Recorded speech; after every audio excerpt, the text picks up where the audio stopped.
Palestinian officials say Israeli soldiers killed at least 10 people and wounded more than 100 others while conducting a raid in the occupied West Bank. The Israeli military said its soldiers were fired on by gunmen while attempting to arrest Palestinian militants based in the city of Nablus. It said Israeli soldiers launched missiles at the house and that the suspected militants are now dead.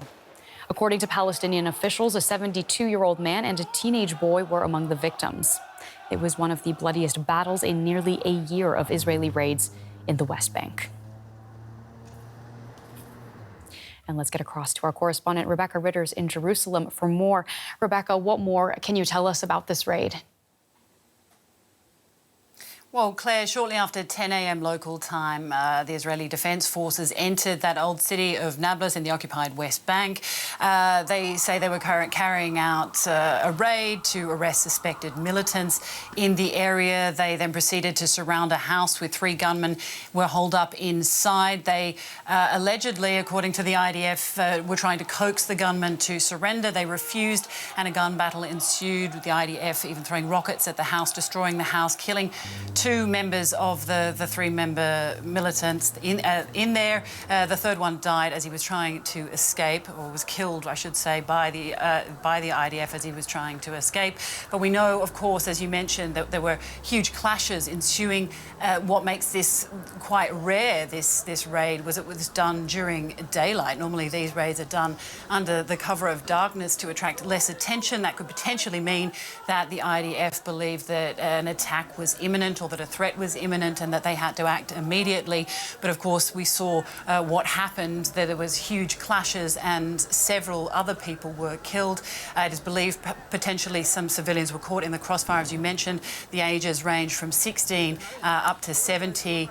Some members of the people, some of the people that have died have been claimed by the militant groups, but definitely some civilians being caught up. Palestinian Authority health officials saying more than 100 people were injured, as you rightly pointed out. Now, that death toll potentially going to rise as some of those injuries are quite severe.